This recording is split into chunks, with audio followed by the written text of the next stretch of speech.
so. Welcome, everybody. We're very excited to have you here. There's a number of new faces, which is just wonderful. We're delighted to have you. My name is Karen Sigmund. I'm president of the American Freedom Alliance. Glad you're here. I want to thank Michael Greer, our vice president, Mark Shaw, who's our secretary, and everybody else for being here. Thank you. Before we start the conference, there's a couple of nuts and boltsy things. First of all, I want to announce that April 26th, we are hosting a conference right here on the topic of Jew hatred, the resurgence of anti-Semitism, what its sources are, what its consequences are, and how to contend with it. We can say combat it, fight back, how to contend with it. So we hope that you come to that conference. It will be an all-day one, and if you've ever been to an AFA conference, you know they are stunning. So that's April 26th. There was going to be another Asia-related event on March 8th. You had heard about this? The Safe Korea Foundation was hosting this with Gordon Chang and a number of other people. It was going to be in Koreatown, but because of a few things related to the coronavirus in Koreatown, they canceled it. We had resurrected it. It was going to be here, but then the anxiety is still very high. So that is canceled. If you had already purchased your ticket, you should be getting it refunded. We're so sorry about it. We will reschedule. Gordon Chang is a treasure. We wish that were still going on, but What date are this event you're talking about? that one was going to be March 8th, but it's canceled. So don't try to buy tickets. But April 26th is the anti-Semitism one. Please do buy tickets. Another thing before we start today, you no doubt have heard that our good friend, Phil Haney, lost his life, is it a week ago? A little bit more than a week ago. He was a national treasure. AFA had honored him. We had actually created an award just for him, the American Freedom Award, because everything that that man had done was for freedom. And instead of being heralded and valued and congratulated and awarded and rewarded by the Obama administration, instead we know what happened. He was shut out, shut down, and every decision made related to him wound up making us less safe, made him, in the final analysis, less safe also. We loved him as a friend, as a national treasure. It's incomprehensible, the pain that we feel. And I wanted to ask Frank, before we start, if he would say a few words. Frank Gaffney was also very close to Phil. So, Frank. Karen, thank you very much, both for that invitation and for your warm welcome to this special briefing.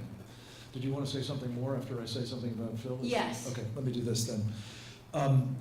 Well, To the extent that those of you are not familiar with the story of Phil Haney, it is an American both tragedy and testament to the character of our countrymen and women. He was unique in many ways, and most especially his brilliance, but his devotion to our country and his commitment to protecting it was, I think, something that most of us, sadly not all, but most of us would aspire to and try to perform if called upon. And that's what makes his passing so tragic, really, because he was not only relatively young, but he had a gift for inspiring such a calling to those he spoke with. And in addition to the time, of course, in government, and in addition to his book, See Something, Say Nothing, which chronicled his experiences in the Department of Homeland Security from its founding, what he devoted his last years to, in addition to trying to care for a terribly ill wife for a period, was really trying to address an illness that he saw afflicting our country, which was a lack of awareness about the threat posed internally by what I think is best described as Sharia supremacism. And both in his public service and in the years after, he tirelessly sought to expose those who were working to advance that cause, especially here, the kinds of organizational infrastructure that they were putting into place, and basically taking it to the American people. Notably during the elections of 2016 and 2018, in some of the key states in this union, to try to make sure that they were informed. Because at the end of the day, let's face it, if we don't have an informed electorate, heaven help us what they're likely to vote for. Which of course brings us to the present topic, Right. given we're about to do that. So Karen, thank you Right. very much. Thank you. God And if we bless could- Phil Haney. Yes, if we could just take a moment to honor our friend.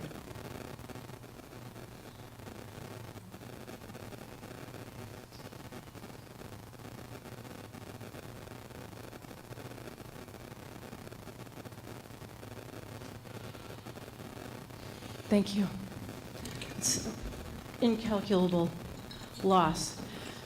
To turn from the loss of Phil, though, it's a delight, it's nice to have delights these days, to welcome Frank and the committee on, who's with Center for Security Policy, and working with the Committee on the Present Danger China, a new focus, one that is obviously on the forefront of all of our minds.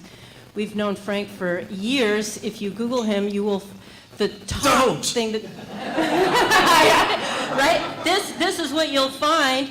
The SPLC, he's one of their favorite guys, as are we. So you're in good company. People who are concerned about threats, as was Phil, as are we. Frank, right? If you Google Frank, it's all the SPLC, gripped by paranoid fantasies about Muslims destroying the West from within, and so on. You get the general gist. Of course, we know none of this is paranoia, and he was prescient.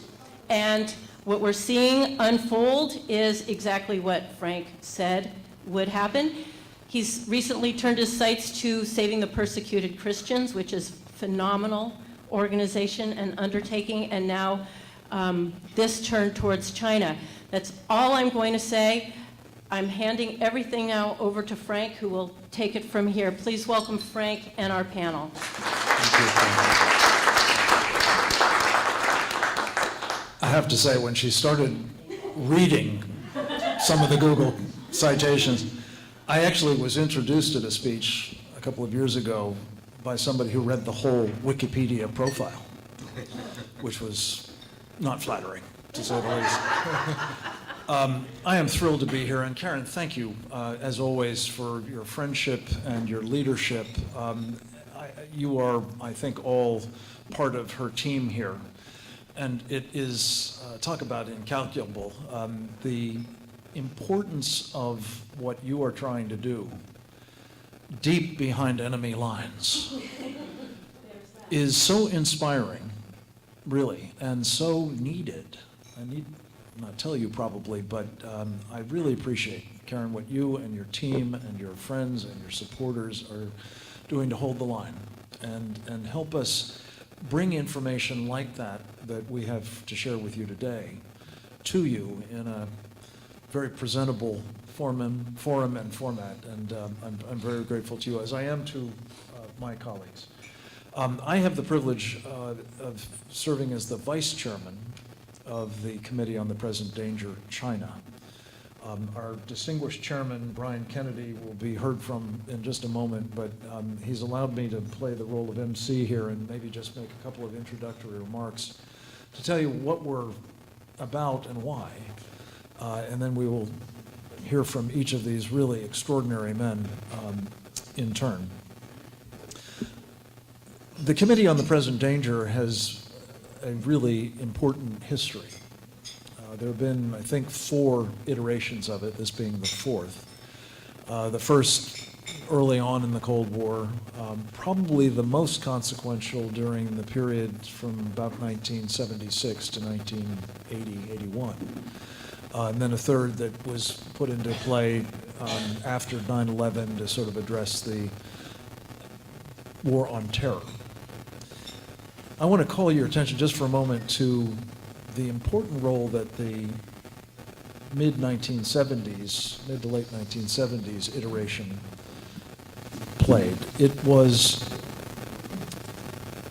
brought about by a group like ours, a pickup team, if you will, of national security professionals, subject matter experts, business leaders, human rights activists, religious freedom champions, and the like, to address what my old boss Ronald Reagan used to call the existential threat to freedom of that time, which was, of course, the Soviet Union.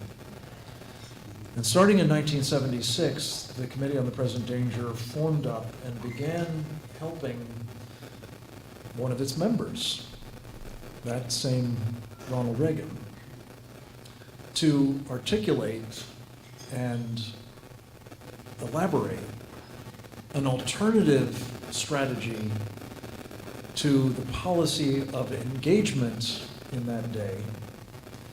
It wasn't called engagement, it was called détente.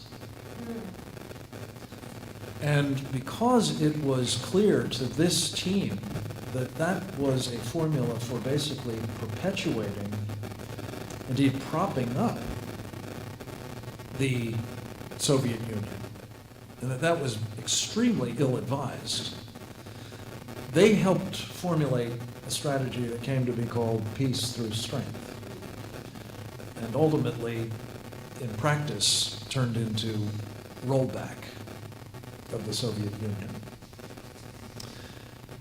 It was critical to the president, excuse me, I keep saying the president, it was critical to the Reagan candidacy that this strategy became a centerpiece of his platform for election in 1980. And when the committee was able to help him not only in amplifying this strategy, but socializing it with the American people, it became part of his mandate, his extraordinary mandate for leadership in 1980. And the rest, with the help of 31 members of the committee who went into office to help him execute this strategy, as they say, is history. We have been inspired by that extraordinary contribution to create a new Committee on the Present Danger, China, to focus on our time's existential threat to freedom. We have been mostly doing this by helping to raise awareness about the various threats that the Chinese Communist Party now represents to us and its ambitions. And we're going to talk now in some detail about those threats and ambitions, and as importantly, what we believe, as in the late 70s, needs to be done instead of perpetuating engagement. They don't call it détente anymore, it's sort of a damaged brand, but it's engagement. And it has exactly the same purpose, perpetuating, propping up, and in fact enabling the Chinese Communist Party and the threat that it poses. So we have done a number of these briefings with a similar, if not identical, cast of characters, members of the committee and other experts. In particular, over the past 3 weeks, we have made a concerted effort to visit early voting states: Iowa, New Hampshire, Nevada, South Carolina, Texas, Maryland, Virginia, and now California, to do two things. One is, as I say, to raise awareness about this problem, and specifically to impress upon both candidates for the presidency of the United States and those who will elect them to that job, that whomever that next commander-in-chief is going to be, whatever their political philosophy or party, job one is going to be China. And that's true whether you're thinking about the national security portfolio or the economic portfolio or now the public health portfolio, almost certainly all of those and probably others as well. And we are entitled to know now whether these candidates have a clue about that reality, let alone a plan for what to do about it. I think we would probably all agree that the Nancy Pelosi approach of electing them first and finding out what they think later is ill-advised in the extreme. But the second purpose, and it's really important, particularly here in California, and we'll have more to say about this in the course of the program.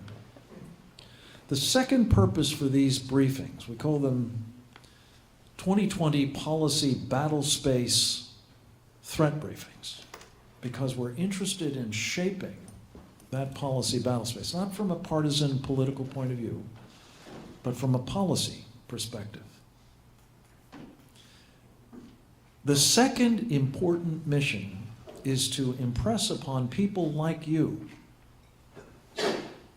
bless you, and the people who represent you in state office,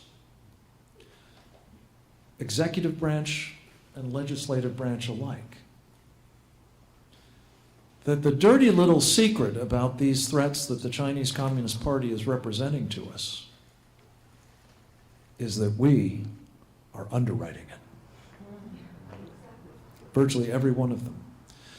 And that is particularly true, ladies and gentlemen, of the California Public Employment Retirement System, which, as you may know, has as its chief investment officer a man by the name of Yu Ben Meng,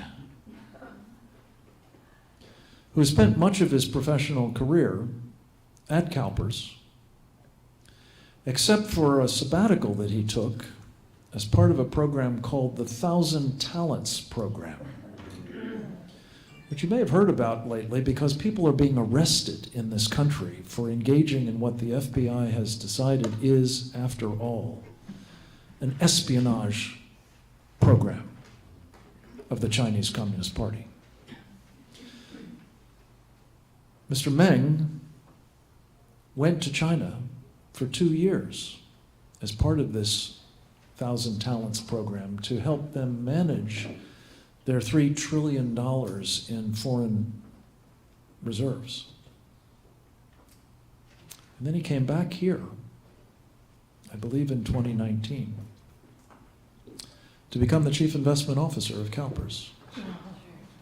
While he was in China, though, interestingly enough, he professed to, I believe it was People's Daily, one of the Chinese propaganda arms, how much an honor he felt it was in his life to be able to work, quote, for the motherland, unquote. And I want to share with you just one bit of news. Our analysis of what Mr. Meng has been up to, I'm going to do this from memory, is that when CalPERS investments were reported in 2018, there were 11 Chinese companies held in portfolio. I believe primarily through indexes that they held in portfolio. When he came back to CalPERS, perhaps coincidentally,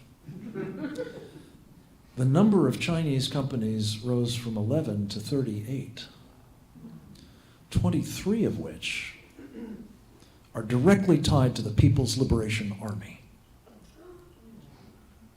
and are doing malevolent things that threaten our country. And, as we'll talk about a little bit, the people of China as well.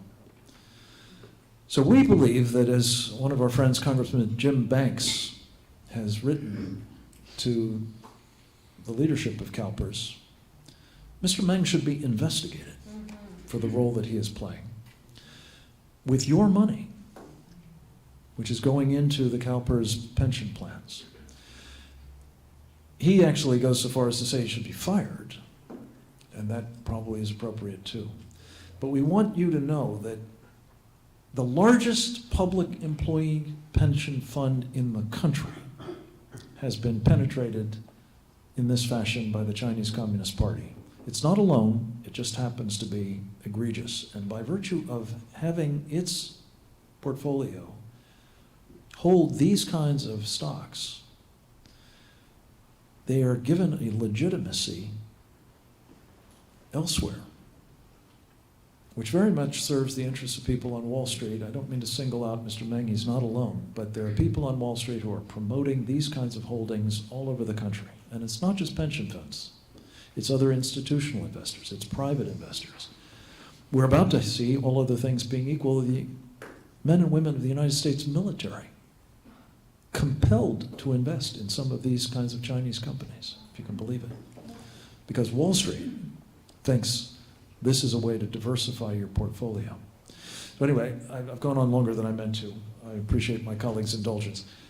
The point is, we're here to share with you and people like you, and through the miracle of live streaming and videotape, many, many others who couldn't be with us today, vital information you have a need to know as you are helping select our next commander-in-chief and perform the kinds of civic duties that you need to play in our 2020 battle space and beyond. With that, let me introduce, again, rather more fully, my friend and colleague, Brian Kennedy. He's a homeboy, some of you may know. He lives a little further down the coast in Orange County. He was the president of a very distinguished organization for some 10 years, the Claremont Institute. And prior to that, served as its representative up in Sacramento. He was the publisher, and I think still is the publisher. No, does that let that burden down? Of the Claremont Review of Books, one of the best publications in the world. He has been a thought leader on national security and many other public policy issues. You've read his writings in, I'm sure, not only the Claremont Review, but also in the Wall Street Journal and other estimable publications. These days, he runs something called American Defense Strategies. American Strategy. It's American Strategy Group. It's all I always mess it up. It's all. He's a marvelous friend, leader, and ally. I present to you the chairman of the Committee on the Present Danger of China.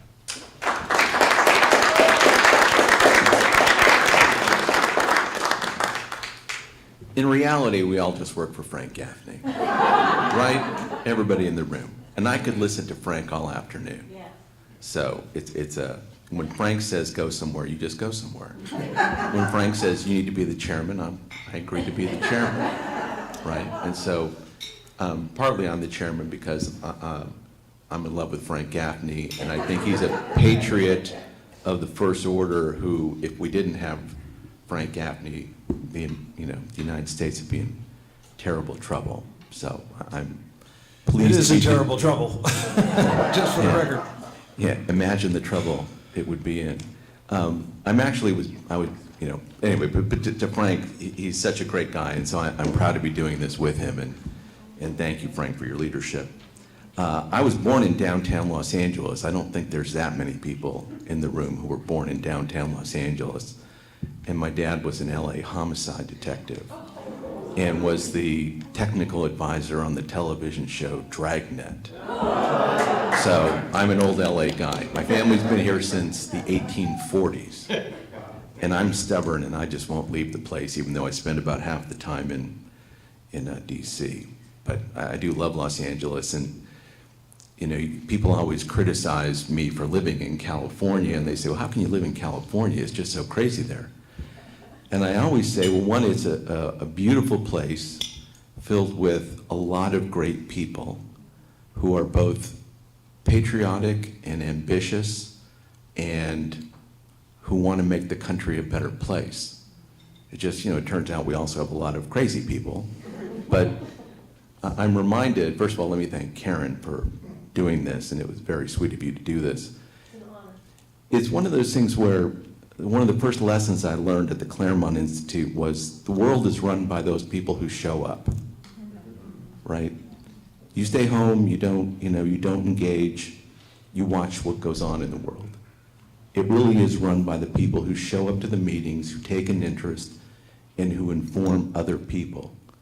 Because the people who are running the country notice you as much as they notice any of us, because you add your voice to ours.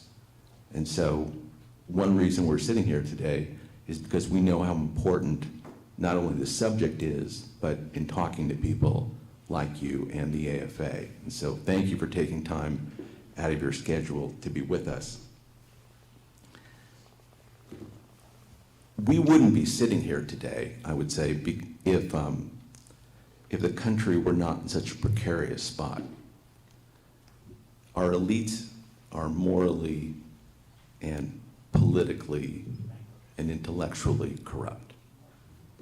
The American people are still very good, but our elites are so corrupt that if they weren't corrupt, we wouldn't need to be here. They would have sorted out all these challenges the country faces. And you can forgive, in a way, the American people because they would expect in a republic that our elites would be better informed, more patriotic, more serious. They're just not. And so one reason there was this committee back right after World War II, and then, you know, that was really, you know, in the late 40s, early 50s, then as Frank said, the 70s, was because Americans are busy living their lives.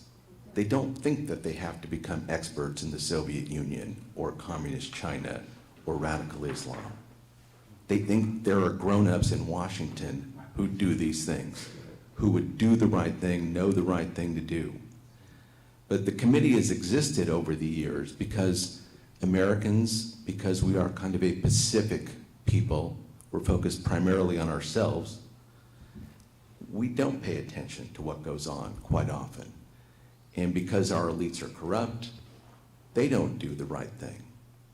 And so we found back in the Cold War, it took an awful lot to get people geared up about the Soviet Union. We had just fought a war with them as our ally against Nazi Germany and Japan. So Americans' instinct was not really to see the Soviet Union as a threat. We know we had that Sputnik moment with the Soviet Union, though. There was a point we had developed atomic weapons. We knew those were serious. We had won the war in the Pacific using those kind of weapons.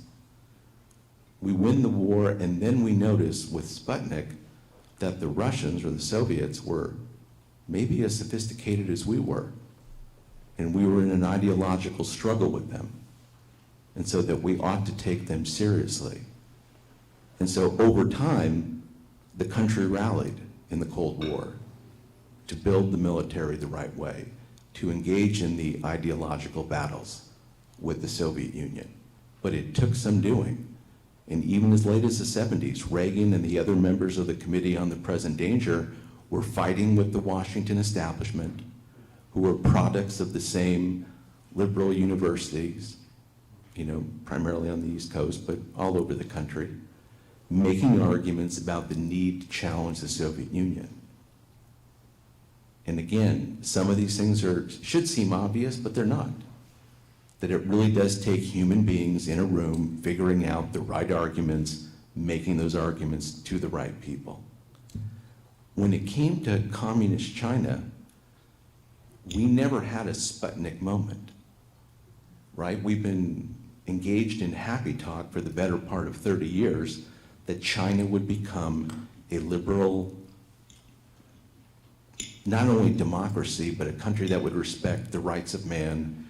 They would progress economically to be not only a place where we would buy goods, but we could sell goods, and it would all end up to be a great miracle of modern, politics and diplomacy, that we could turn communist China into a free country. And then we noticed over time that wasn't happening, that they were stealing our intellectual property, they were not buying our goods, they were engaged in ongoing abuse of their own people, and they were building a military that was designed to challenge the United States. No president wanted to engage in this until, I would say substantially, President Trump. Yeah.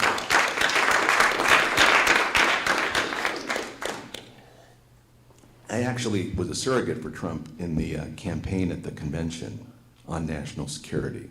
So I thought I'd go about reading everything he wrote on national security, especially China. It turns out the guy has been pretty sound for the better part of 25 years on the need for, taking China seriously. Because he realized back then that he thought 25 years ago, he thought, well, if they're not a free people, are they really going to buy our stuff? Because if they're not free, why are they going to consume, consumer goods the way we in America do? And it turns out he was right. They've not turned China into a country that would buy consumer goods, buy American products. They won't buy their own products, turns out. The kind of goods that we here in America buy, the Chinese products that, made in China, sold here in America, even the Chinese people won't buy those because they're a different kind of people. They're not used to living as free men and women the way we are. And so Trump understood that, and his whole message has been, you've got to take them seriously. And so part of the work of the committee has been, can we help make the best arguments in Washington and around the country about what this Chinese threat really looks like? Can we get people to understand they're building a military that is probably every bit as sophisticated as ours? We like to think we're the best in the world, and we're a great country with great people, but it's not like some of this is magic. They can, what they don't create themselves, they steal from us. Right? They have fourth and fifth generation fighter planes and ships, and they've seen what we have done around the world, and they're doing the same thing. And they're really good at it. They're really hardworking.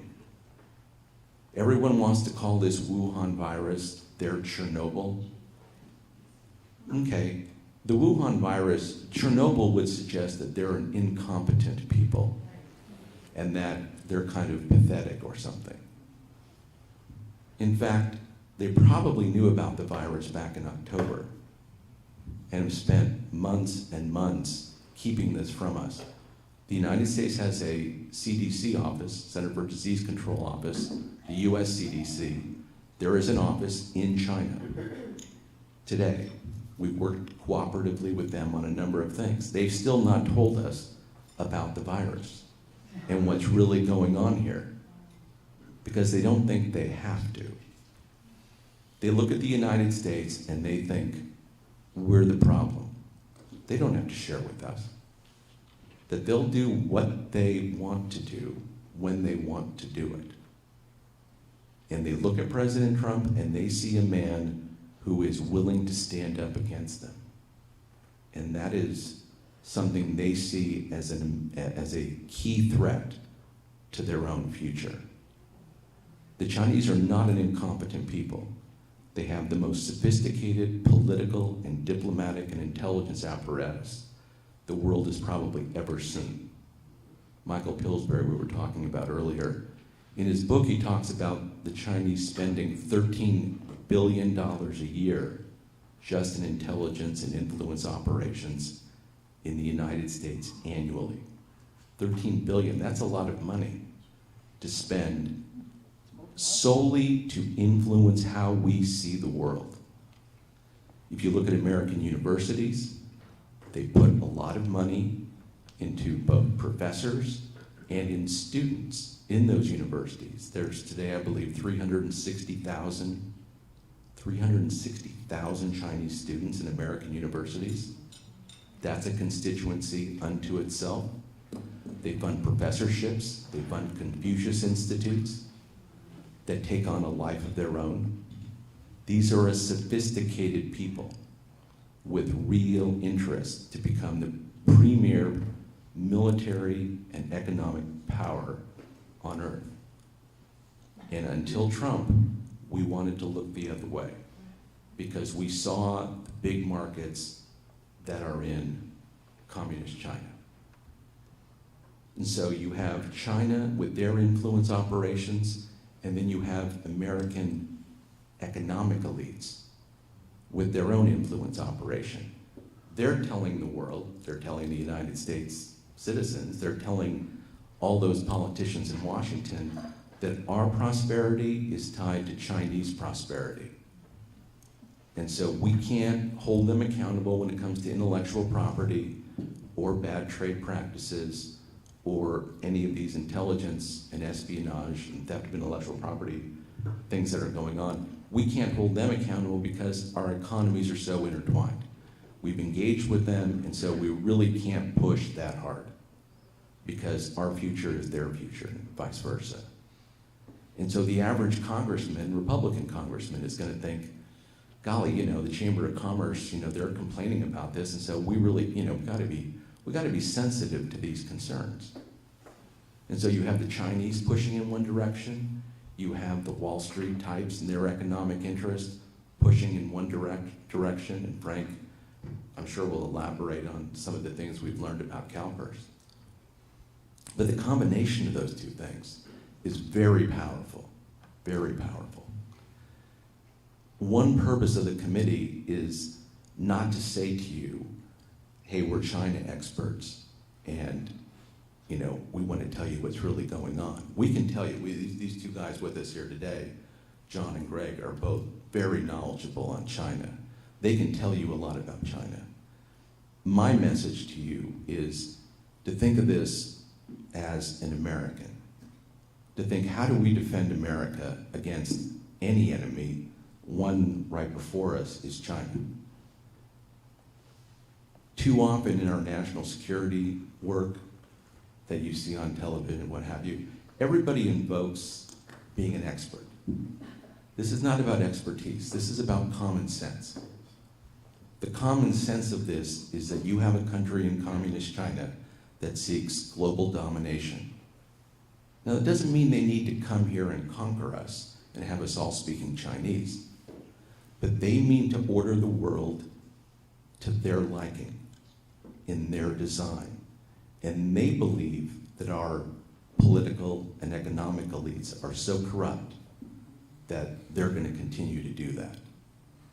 And to the extent that we can help President Trump continue to press the Chinese to be not stealing our intellectual property or to engage in better trade practices, the combination of those two things, along with rebuilding the American military, if we do those things during the Trump administration, we will be in a much better position than we have been vis-a-vis China in the past 30 years. And to the extent that we can tell this story to the American people, we are firmly of the belief the American people will do the right thing. And I hope Frank later will talk about a poll that he commissioned, which I think is a brilliant example of the kind of work the committee can do to explain to the American people that they already have much of the right views. They just need to have people in Washington and elsewhere support the common sense of the American people. So with that, I'll turn it back over to Frank, but let me thank you again for joining us here, and I hope you will follow the work of the committee.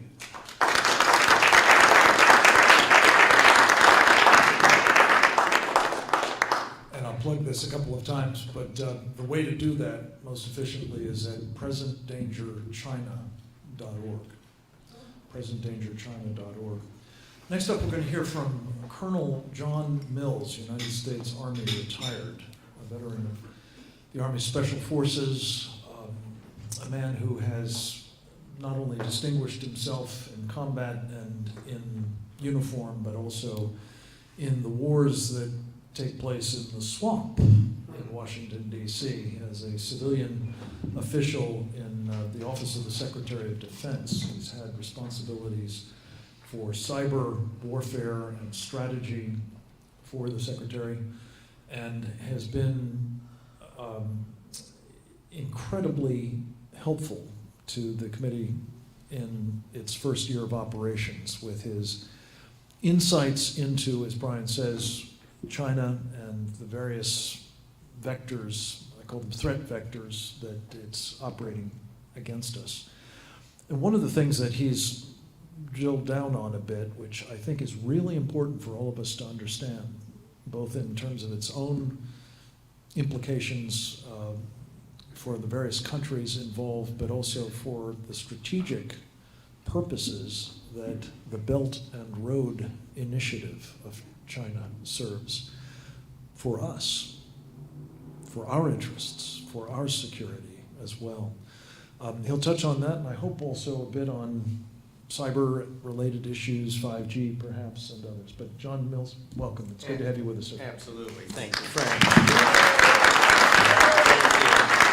Well, thank you, all of you, for coming. Karen, thank you for putting this together. This is very impressive. We really appreciate that. Thank you, Frank and Brian and Greg. I really appreciate it. Yeah, so I've 37 years been fighting the battles, either on the front line or inside the swamp. So I'm one of the white knights inside the swamp here, and it's a knockdown, drag-out brawl every day here. Currently, I'm not in office. I'm retired. That may be changing here, but you know, we appreciate your support too, because we couldn't do it without you here. But what are we dealing with? And I always like to put my life cycle in 4 phases here: Cold War, peace dividend, war on terror, world in chaos. Okay, those are the 4 phases here. And right now, what we're dealing with, Brian has talked about it, we're dealing with, and always put things in historical context. The PRC is a totalitarian system in ascendancy. Okay, you got to look at it at that. And when a totalitarian system is in ascendancy, watch out. Okay, you've got to go on guard, get in your defensive stance, get focused, and pay attention to what's going on here. And Brian had talked about it a little bit. The American people are not stupid. They're just busy living their lives. They need, once they get focused, things happen here. And yes, the elites have let us down here. I remember being lectured on free trade in the early 80s when I was going to college here. It's always free trade, you know, but that always presumes compliance and goodwill. We're not dealing with compliance or goodwill, okay? Again, it's a totalitarian system in ascendancy. That's dangerous. We must stop them here. They always like to say that the PRC is playing a great, and I always like to say, remember, it's the PRC, the Chinese people are our friends and allies. Always remember that. They're the center of gravity here. They always like to say they're playing a game of Go, which conveys that it's so complicated we couldn't possibly imagine what they're doing. That's not what they're doing. They're in ascendancy. They have a plan. I'm a strategic planner. Planning is everything. Plans are worthless. The great philosopher Mike Tyson said everybody has a plan until you get punched in the face here. Okay? The PRC is getting punched in the face, and they're wobbly. It's very obvious, and now's the time when they're back on their heels to punch them again, and punch them again, and punch them again. Okay? Now, that can mean literally or can mean a number of different things. But it's not a great game of Go. It's a great game. And it's a great game, I like to say, of mixed martial arts here. And we got to get the American people aware.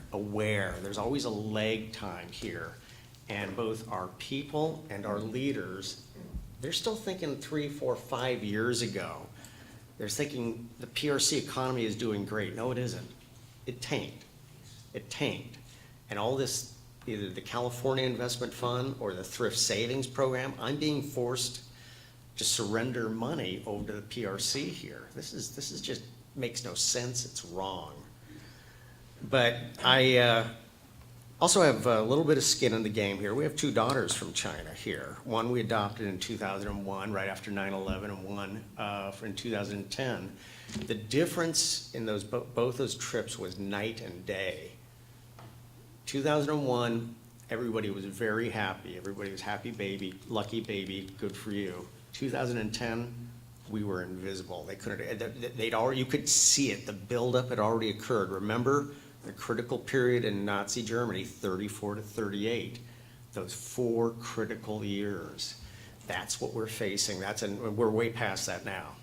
But in 2010, very, very negative. First noticed, and again, this great game, we have to be flexible, we have to be agile. They've used cyber against us, okay? One of the things, I pivoted topics in about 2007 in the Office of Secretary of Defense from counter-terror to the cyber game and the cyber situation here. And we noticed that what had been our greatest advantage, our networked advanced capabilities, threat actors were using, flipping that and using it against us here. And that was Russia, but it was most ominously the PRC.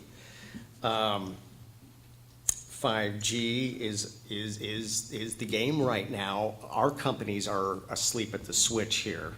And we have to do a variety of things to give them incentives, capital gains cuts, tax cuts, to get them energized and involved in this. Because 5G is in many ways a massive influence operation. That's what I also say, look at their influence operations. It's not just overseas, it's right here. Hey, I feel it on the metro in DC when you got PRC, obviously PRC agents running around the metro system here, and you're having to push and shove with them on the metro system here. They're surging right now. I would argue their spring has sprung, our spring is still compressed. We have the advantage. They're on their back of their feet now. Let's continue to compress our spring and pop it at the right time. Their spring is sprung. With cyber, very interesting here. I was at an international cyber conference in Singapore in 2017. A couple of telling things here. One, everybody's not being American-centric here, but Singapore is a declared English-speaking country, as is Taiwan now, dual language country here. But everybody spoke in English there. That was a strategic statement of who's the big dog in the room, who's the leader. When the PRC leaders spoke, they spoke in Chinese, okay? And I'll never forget one of the ladies from the PRC who spoke from the Ministry of who knows what.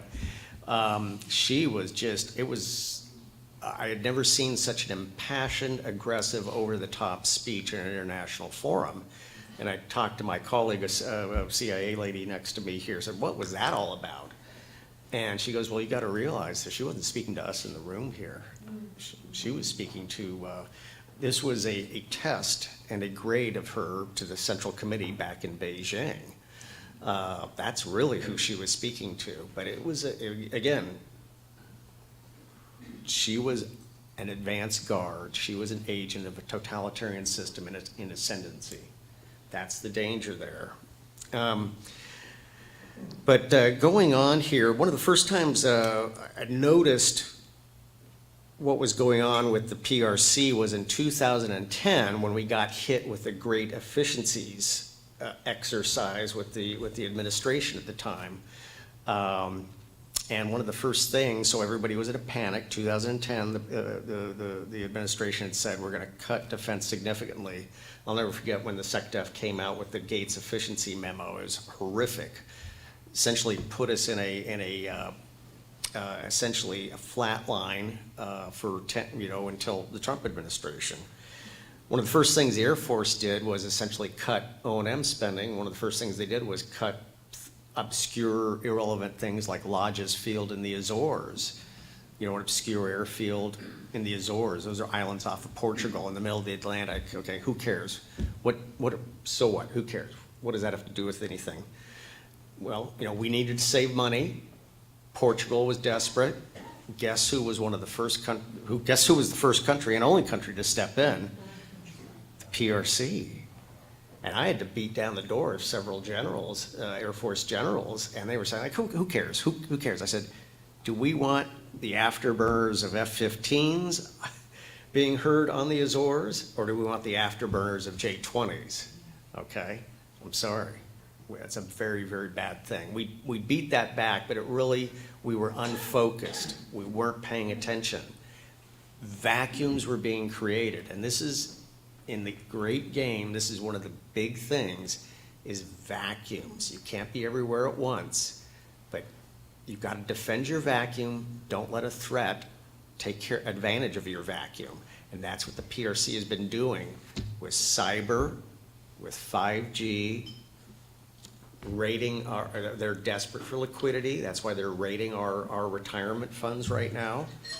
This is just insanity here. Floating them alone through the thrift savings program, the federal thrift savings program, the largest retirement fund in the world.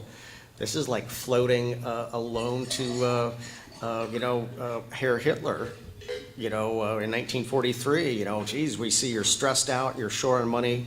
Here's a huge liquidity plus up. I mean, this is insanity here. Why are we doing this here?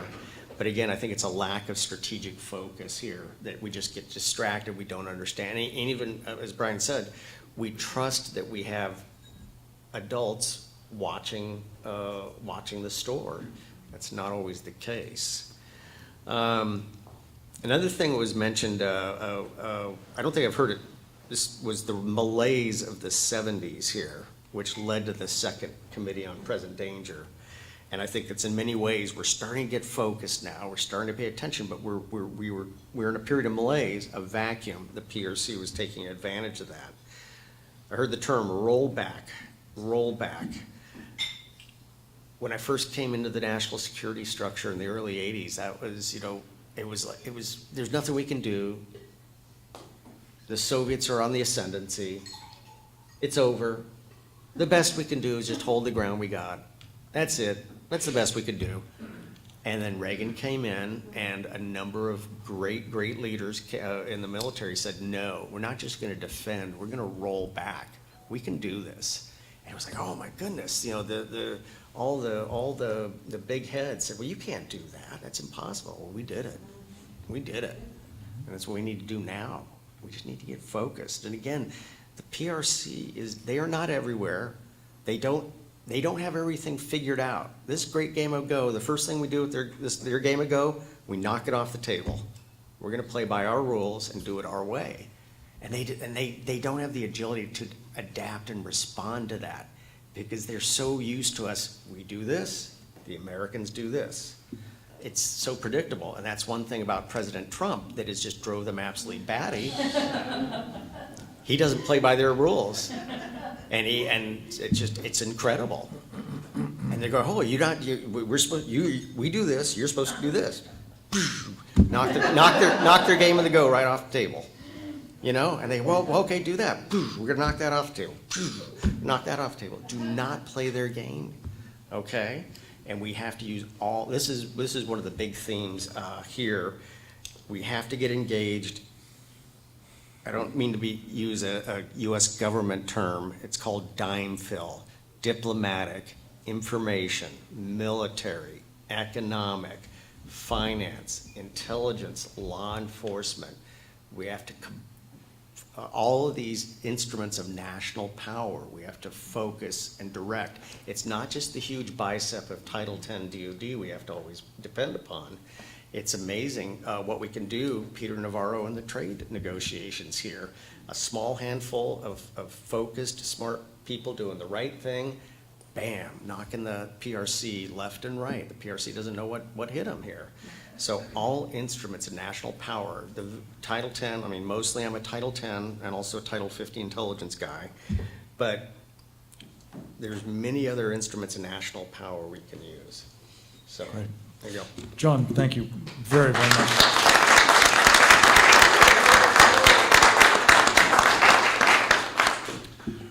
Well, I'm thrilled to be able to present to you for his maiden appearance in one of these threat briefings. Actually, not your maiden. You were actually with us earlier last week. Excuse me. His maiden appearance in his native state of California, let me put it that way, of Greg Autry. Dr. Autry is a highly skilled entrepreneur as well as trained economist and practitioner of the tradecraft of public policy information warfare. Because we've just heard mention made of Peter Navarro, one of my personal heroes, who is indeed one of a handful of extraordinary public servants currently helping Donald Trump knock the go board off the table with regularity in his role as the trade advisor. But he has been a mentor to, a teacher of, and a collaborator with Greg Autry, among other things in a book and a movie by the same name, Death by China. I highly recommend them to you. They are extraordinarily compelling and really required viewing. And the beauty of them is that you can share them with your friends and get them up to speed very quickly. That is, of course, also something you can do by going to presentdangerchina.org with the videos that we have there. But what Peter and Greg have done and are doing in their respective capacities, Greg was on the president's, actually he told me an interesting story, which is after they finished the book, he said he sent it to 50 influential people, the only one of whom who responded to it was a guy named Donald Trump, which goes back to Brian's point about the focus that he's had on this China bit for a long time. I believe that began a very important relationship between these two men and the president, now president, and has contributed to his service to our country as a member of the Trump transition team and also as the liaison to NASA. And like our friend John, there's some rumor that he may go into the administration now that it's making some important and long overdue personnel changes. Praise God. So, Greg Autry. I wasn't applauding myself, I was applauding the personnel changes. But thank you, Frank. I'm really pleased to be up here with Frank, Brian, and John. And thank you all for coming out on a Sunday evening. I do actually want to ask for a round of applause for my good friend Peter Navarro, who has done God's work.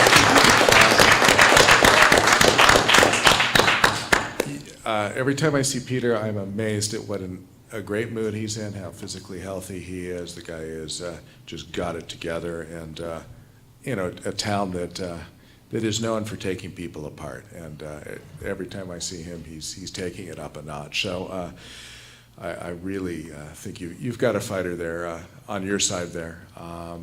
And what he in the office is doing, and other good people in the administration like Wilbur Ross, Secretary of Commerce, and our folks in the USTR have, as John said, knocked the go board off the table, because the only way you can deal with China's kind of relentless planned strategy is to give them a dynamic and unpredictable situation in which to deal with. And I know it drives some people mad when the president makes changes in direction, or, God forbid, actually listens to people and then changes his mind. That seems to bother some people. I think it's an amazing thing to see, and a positive thing, but it does in fact drive the Chinese crazy. What I wanted to talk about was space, because that is my interest outside of China, but the two have converged interestingly. I have spent 20 years almost now trying to alert people to the China issue, and very often I felt like the boy yelling that the emperor had no clothes for many years, and the mid-2000s, if you tried to suggest that free trade wasn't really working out economically the way we had been promised, or that China had military or geopolitical ambitions, or that they were doing horrible things like putting people in prisons for their religion, you just got either a blank stare at best, or you got sidelined. It was really hard. At the same time, I was studying something called the commercial space industry, which I began to use as my research context back in 2003. And people thought that was crazy because space was a domain that governments ran, and that's how it had always been, and that's how it always be. And I'd say, there's this fellow Elon Musk, you're going to hear about him. And now that they thought I was crazy, now I'm have the coolest research domain of any research professor in California, if not the United States, because I've embedded myself in this industry. This is really important because I believe space is going to be the economic domain of the 21st century, the way that cyber and internet were for the last half of the 20th century. This is where, thank you.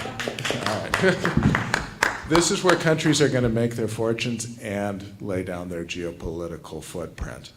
And if we don't own this, somebody else is, and it's going to make all the difference in the world. We are at this moment that is really the equivalent of the 15th century, the age of exploration, when the European powers began to go out and essentially colonize the world for better and for worse outcomes. At that time, China had actually the original advantage in exploration. Early in the 15th century, they had a number of large fleets that were going as far as Africa and the Middle East, perhaps farther according to some theories. But the fact of the matter is they withdrew and chose not to pursue this exploration agenda and focus internally. The Europeans ended up, of course, surrounding them and subjecting them to not just one century, but actually several centuries of humiliation, which drives their current thinking and agenda. And they will never let that happen again. And they realize that we're at this exploration stage. We are beginning to leave the Earth for the first time. And in the next 100 years, we're going to see people living permanently in space settlements, in orbit, on the moon, and likely on Mars. What ideology we carry with us to the stars will determine the rest of human history. And I might say that if you look at the world today and you look at the countries that were colonized by Britain, for instance, and received the British heritage of rule of law and respect for the individual and the principles of the Enlightenment versus the countries that ended up being colonized by, say, Spain or Portugal, the economic outcomes, the outcomes for individuals are entirely different. Now, this isn't to discount the fact that horrible things were done to native populations. The good thing about space is there are no native populations, so the only thing that's going to count is essentially who gets there first and who gets the resources and who establishes possession. And I believe it's extremely important that the United States take the lead, bring our free allies along, and that we do not allow authoritarianism, fascism, and nominal communism to leave the planet. Okay, that all needs to die here. We need to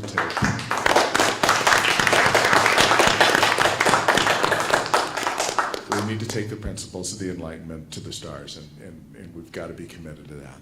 I've spent a lot of time in the space community, and there are a certain number of well-meaning globalists there too. Just like I teach in academia, I'm a professor over at USC, and there are these well-meaning globalists.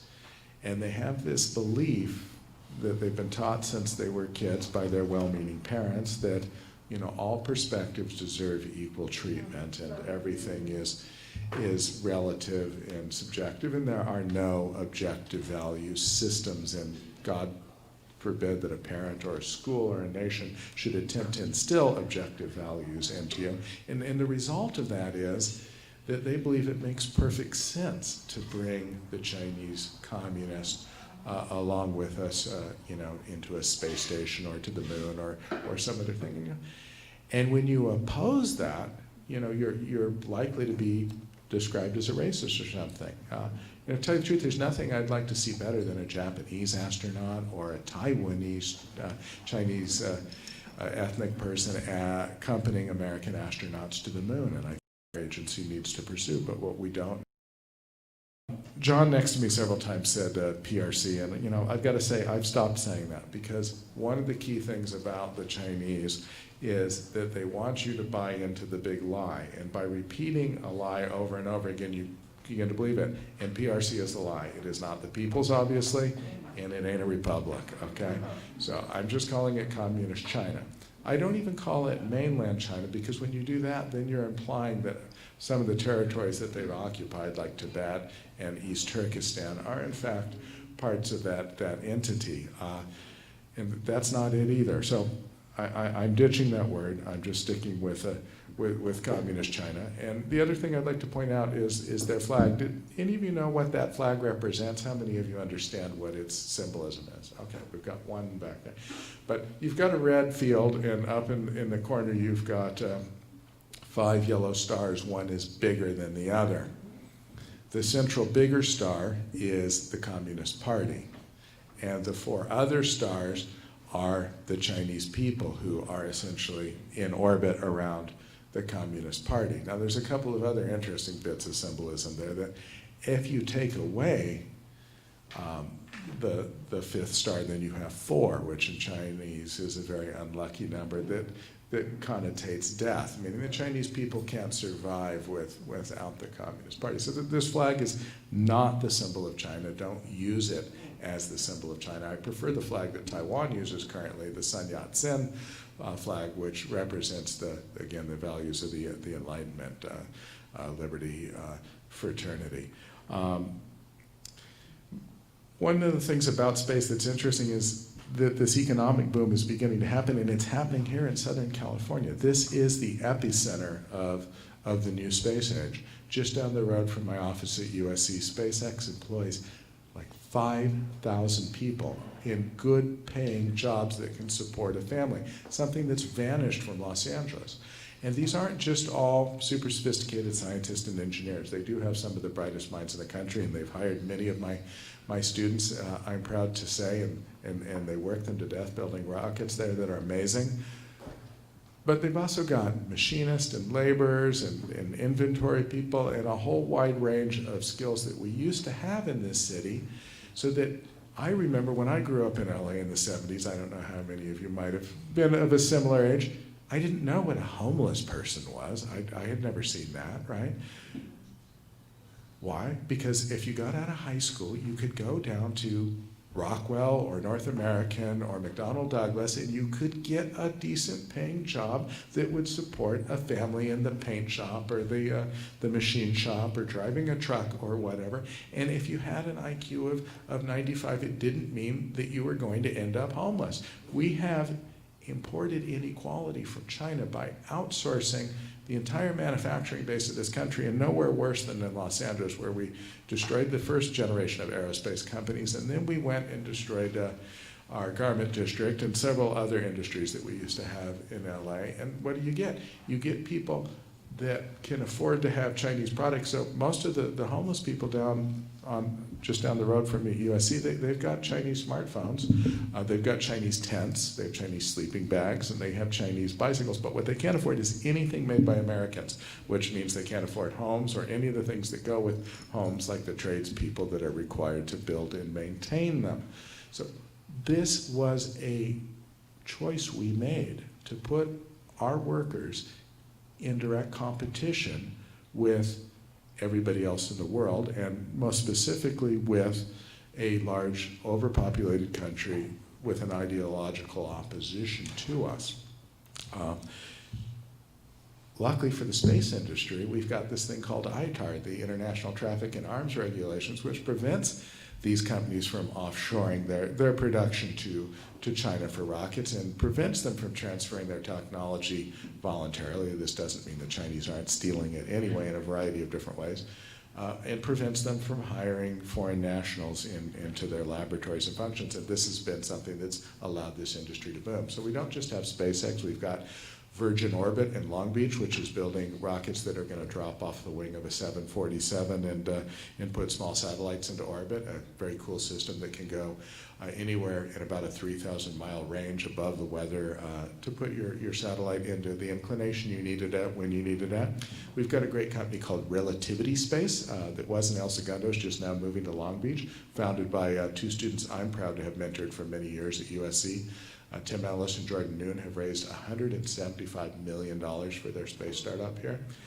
The space industry is bigger than the app industry. Most people don't know that. It's a $345 billion a year industry, many times bigger than the smartphone app industry. And it's an industry that Chinese intend to dominate, like they have many others. And they're using the same technique that they've used in several other industries successfully, most notably the solar photovoltaic industry and the drone industry. These were two markets where the United States developed the technology, mostly using government taxpayer dollars to fund governmental organizations as the primary anchor customers for these products, and with flat-out governmental grants from National Science Foundation, NASA, and elsewhere to drive the leading edge of these products. So when solar power was developed at Bell Laboratories in the 1950s, there was nobody ready to receive it, and a small group of those scientists spun off and formed their own company, but they didn't have a customer until the Vanguard satellite, America's second satellite, used solar power. And from that point on, space has driven solar power as a technology from about a 5% efficiency rate to the high 20s, made the product lighter and better. And NASA was actually the first organization to put solar panels on the ground in a community and power it.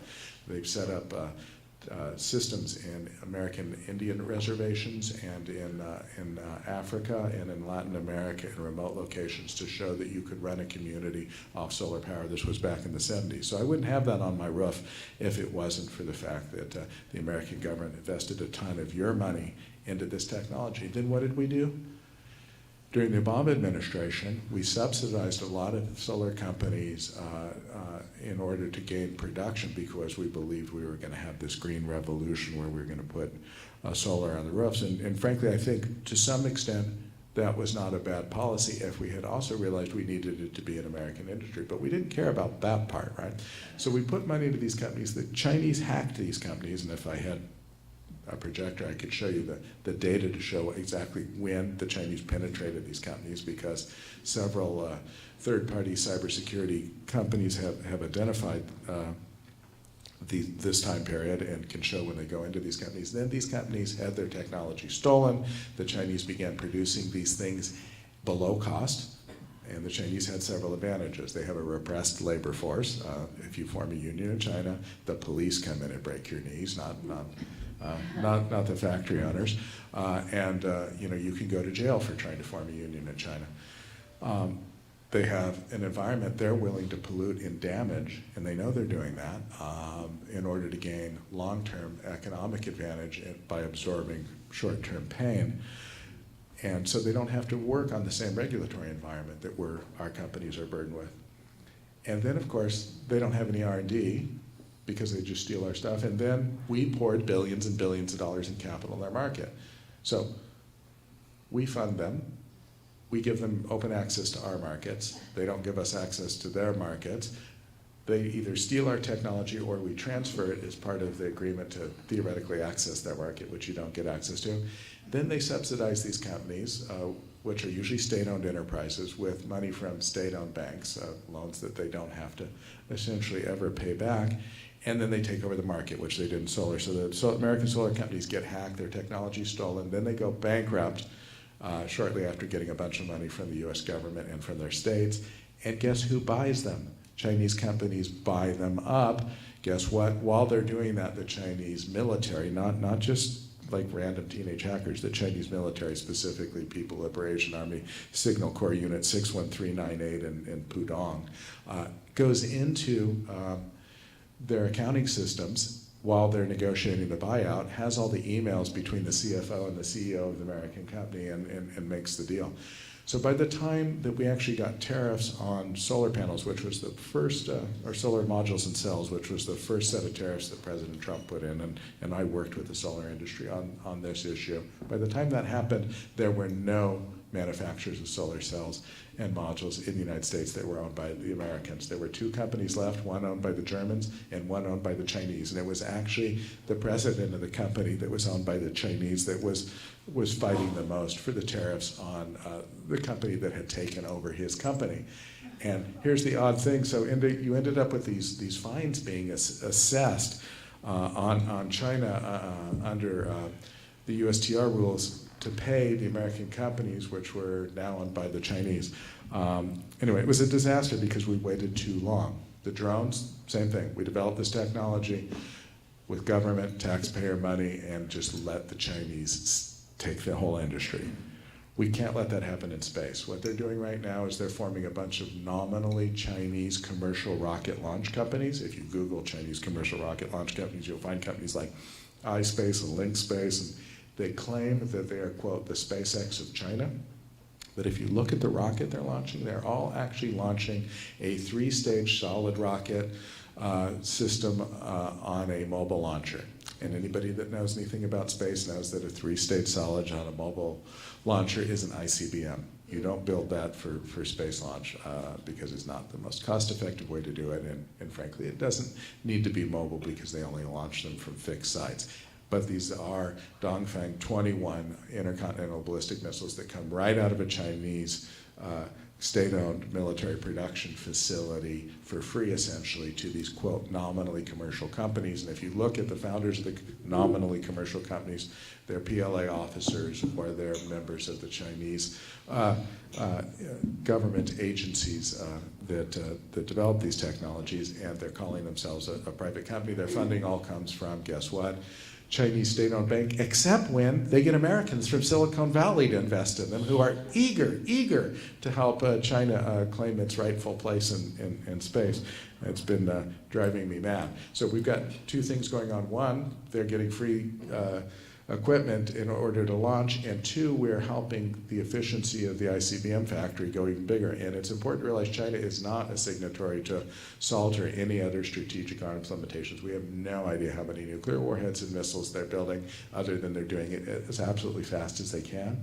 And the only purpose for that is to kill Americans. That's the only strategic enemy that they've really got to worry about. This is where your Walmart dollars go. This is where Tim Cook is sending your money to fund those missiles that are designed to kill your children.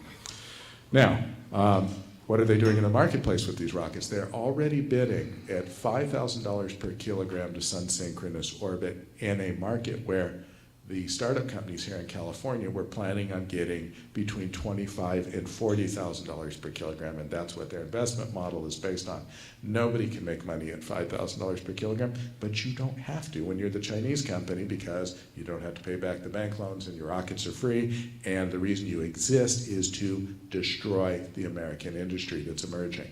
Have no doubt about this. The Chinese government intends for the American space industry to be destroyed because they want to own it the same way they want to own solar panels, same way they want to own the drone industry, same way they succeeded in taking over the telecommunications industry. They've identified this. They're going to do it. This is happening right now. The next thing that they're going to do then is own the satellite constellations that come with these rockets, and specifically these are the global internet communication systems that are going in and the imaging constellations that are going in, so they'll be able to look at every point on Earth up to every hour is what they're looking for, with a 1-meter resolution, which means they're going to know where your car is. Okay, they're going to know everything about every American military base, and they're going to share that with everybody in the world. The only thing you won't be able to see when you look at their data is what's happening in East Turkestan with concentration camps, or what's happening in Tibet, or anywhere that China doesn't want you to see. We cannot allow them to own these communication systems or these imaging systems or the space launch systems. This is something that has to be addressed now. I'm very proud this administration is doing the right thing on space. President Trump put in the Space Force. This is absolutely essential for the 21st century, that we have a dedicated cadre of people who understand that domain and are focused on it. It doesn't mean we don't have a lot of great space military assets and programs already in place, but they've been across all the different branches, and they haven't been run by people at the top whose sole interest is in doing space well. President Trump has increased the NASA budget from when I was there. It was $19.2 billion. That was basically the same number that George H.W. Bush left it at, with no adjustment for inflation or the growth of government. So when Bush left office, the NASA budget was 1% of the federal spending. When I came in, it was 0.42%, right? So Trump has upped it to $25 million in the latest budget, $1 billion in the latest budget request, the first significant increase that it's ever had. And I strongly encourage you to support him, the NASA Administrator, Jim Bridenstine, former congressman from Oklahoma, a great guy, doing the right thing with the Return to the Moon program. We're returning to the moon, not to put another flag there, take a photo and say for all mankind we're returning, because the resources there on the moon are critical to owning the domain of the 21st century. The military implications of owning certain strategic points in cislunar space between the Earth and the moon are super critical, and we're going to do this, and they need your support. Thank you. Thank you.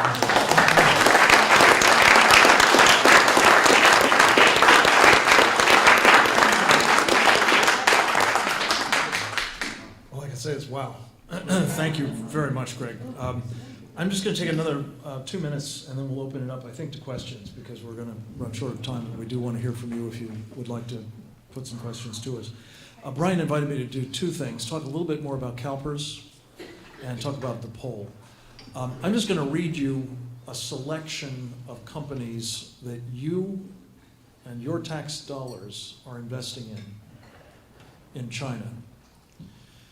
There's a conglomerate called AVIC, which stands for the Aviation Industry Corporation, as I recall.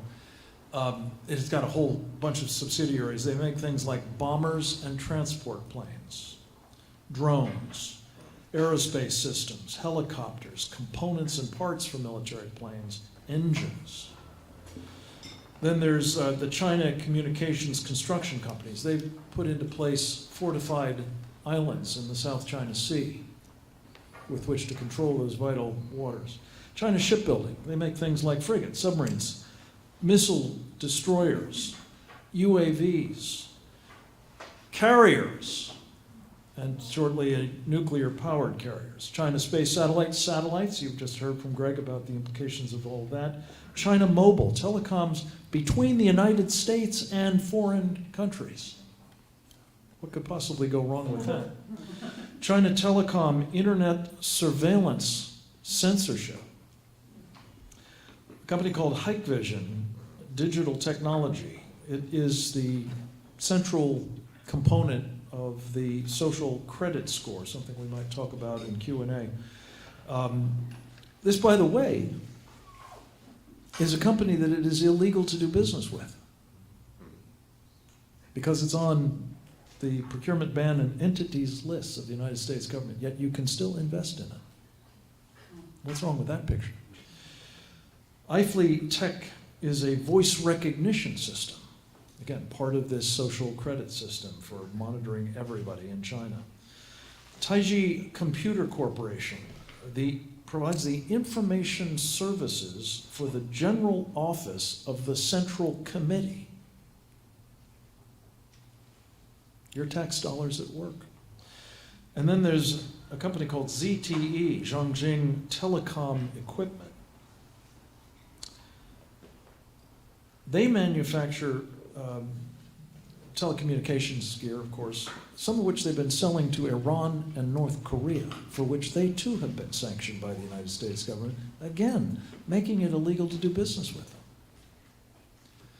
This is, as several of my colleagues have pointed out, not simply outrageous. This is obscene, because it is, to adapt the famous Leninist phrase, financing the rope with which the communists will hang the capitalists. And again, it's happening right here in California, thanks in part, not entirely, but in part, to a fellow who worked for an outfit that the FBI has called an espionage operation. You, Ben Ming.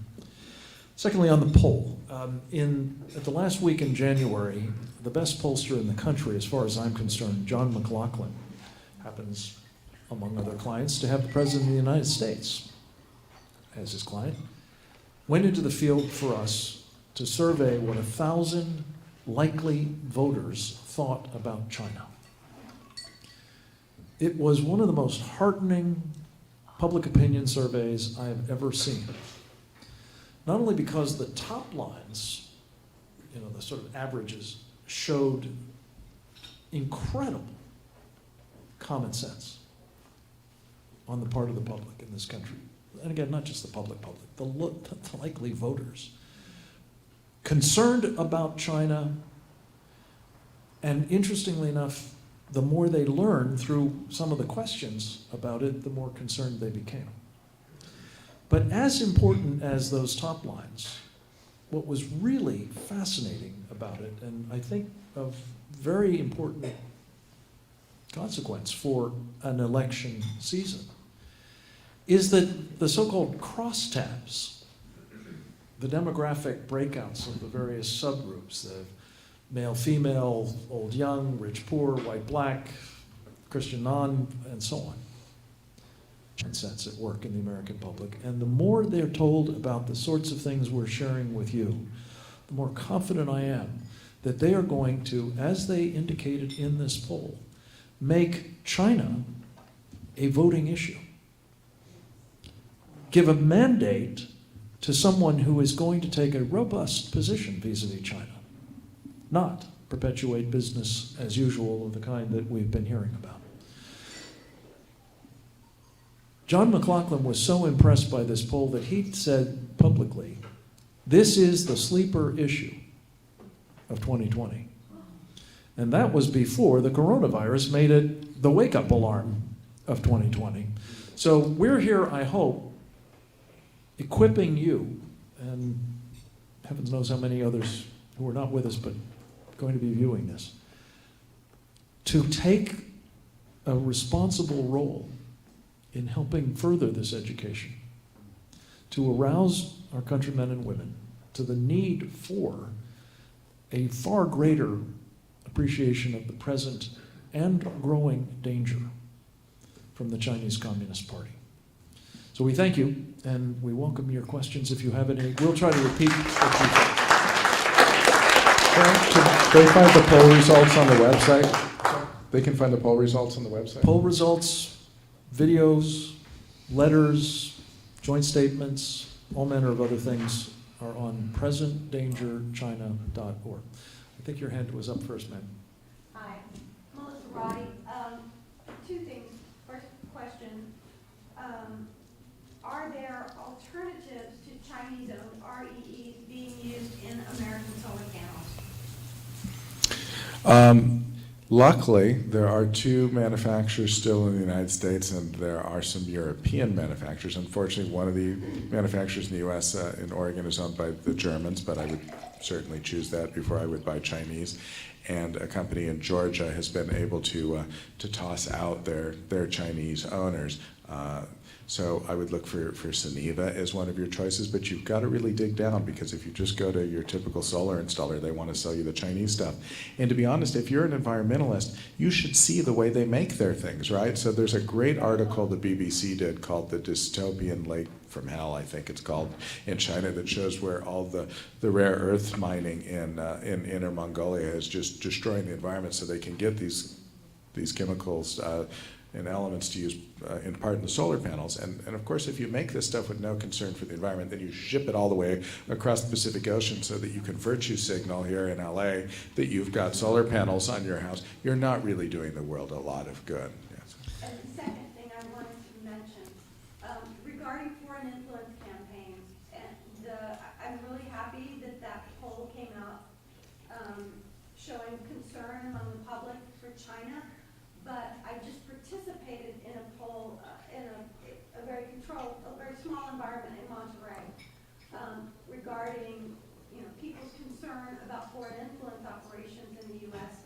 And all but one person I interviewed said Russia, Russia, Russia, Russia, Russia, Russia, Russia. No, only one person out of about 50 people that I talked to expressed concern about China.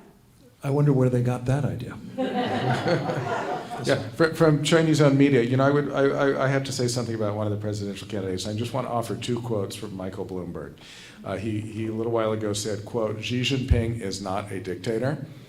I'm not sure what the definition of dictator is, but, you know, he It's is. responsive he to is- his people. Yeah, okay.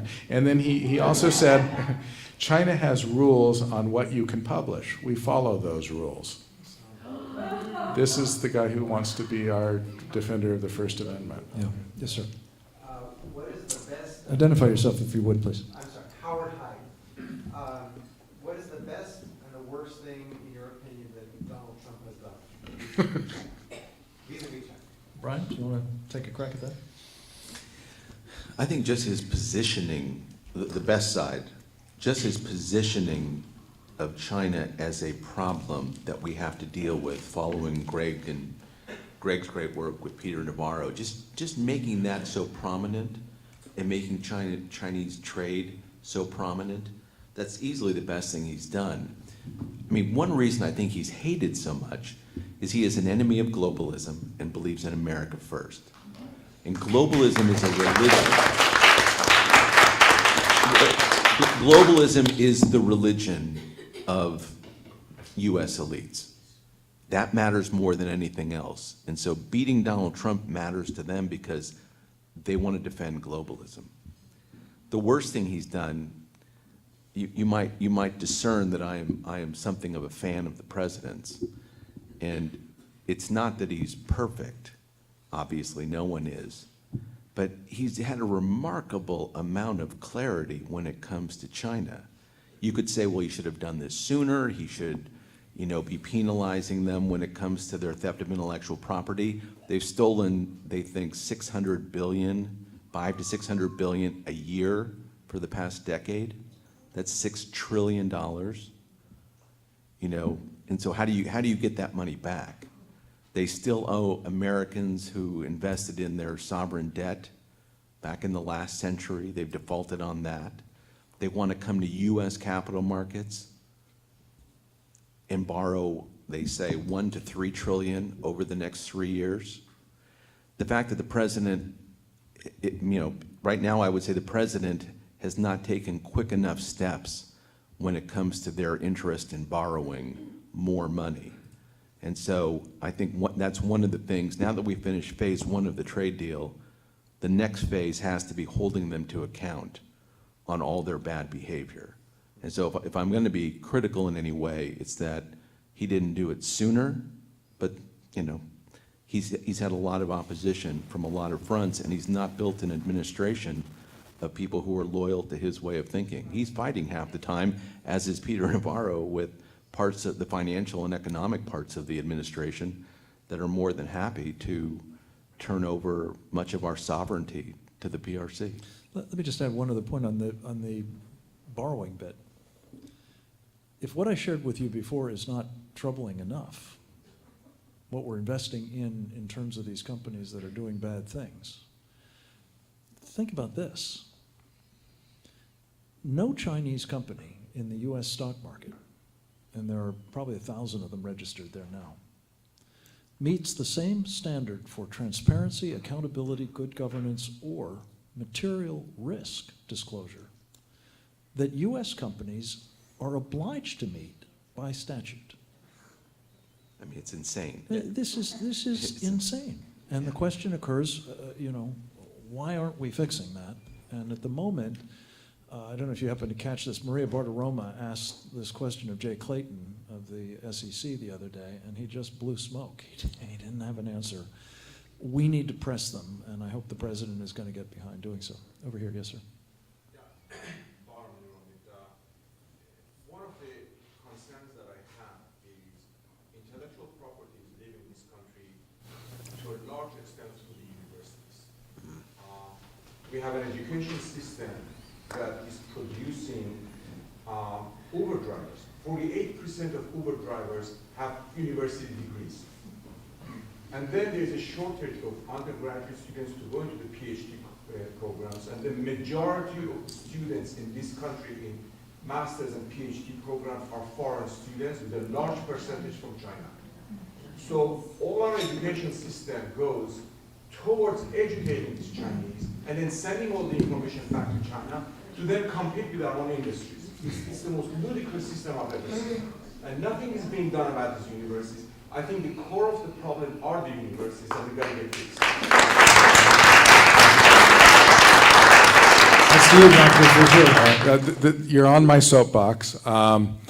So I have to say, one of the misconceptions is that we're only filling up seats in our public universities with Chinese students because they're going to pay out-of-state tuitions. This is an absolute lie, okay? So you mentioned the graduate programs. Our graduate labs in computer science and engineering in particular, and our graduate programs in our business school are absolutely dominated by Chinese. So when I got my PhD at the University of California, in management, 50% of my cohort were Chinese nationals, okay? Only 10% were Americans, 50% were Chinese nationals. And I want to be clear, I like the idea of a global education system and bringing people from all over the world to learn with, and I love my foreign students too, but 50% is ridiculous because they're not paying tuition. They're paid a stipend to be PhD students. You pay taxes so that 50% of the students in my class could be Chinese nationals who are going to take their training in American business strategy and go back and compete with us. And that is, in fact, crazy. And our labs are full of Chinese graduate students, and they have a tendency sometimes to get a really good Chinese graduate student in place in a lab, and then he is the person that recruits everybody else into the lab, and the whole lab ends up being basically Chinese students working on NSF grants and funding from the state of California. And you know, that isn't optimal. Now, where I teach now, I have about probably 20% Chinese students. Many of them are really great human beings and brilliant students, and I'm happy to have them, but we don't necessarily have the diversity that we used to have from people all over the world because they are displacing students. And I'll get other academics say to me, we need to give the seats in our classrooms to whoever the best students are, regardless of where they come from. And any other implication, like maybe Americans should actually be in the American education system, is portrayed as, again, perhaps you're racist. And I say, you know what? The Chinese have more honor students than we have students. So why don't we just hand the whole thing over, right? And that's ridiculous because our source of competitive advantage, our very best one, is innovation and intellectual property. When David Ricardo convinced the world that free trade makes sense, it was because certain absolute advantages couldn't be transferred, and so if everybody worked to their comparative advantage, you know, Spain, Portugal and England, Portugal would make wine and England would make wool. Well, now the sources of absolute advantage are capital and technology, and they're totally transferable, and China has developed a system to make us transfer them. Yeah, and I'd also like to quickly point out here, this is the product of years of globalists, and we have to turn back to a culture of building. There was a Wall Street Journal article just the other day that said, if you don't actually build it, you're not really innovating, and we have to get back. It takes time to pivot the country, the culture, the federal statutes, targeted capital gains, all these things, to get back to that building of value, not just letting somebody else do it. But here's another thought. You know, if we're saying to Wall Street, stop investing in Chinese companies that are trying to kill us or defeat us, this is a golden opportunity to pivot, as you say, to put that money to patriotic use in innovation and university training and this is not building. the lie of inexpensive product from China is a lie here. Once GoPro was knocked out, the last American manufacturer of drones, guess what? It's now 100% Chinese, all the componentry. Their price has more than doubled.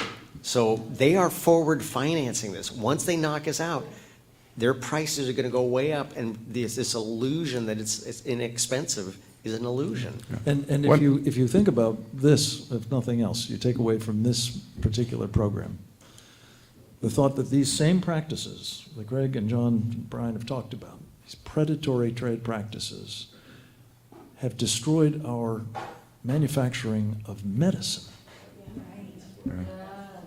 This touches everybody's lives. In our poll, we asked how many people were taking prescription drugs. It was 60%. If we'd asked, are you or anybody in your family taking prescription drugs, it'd probably be 80 or 90%.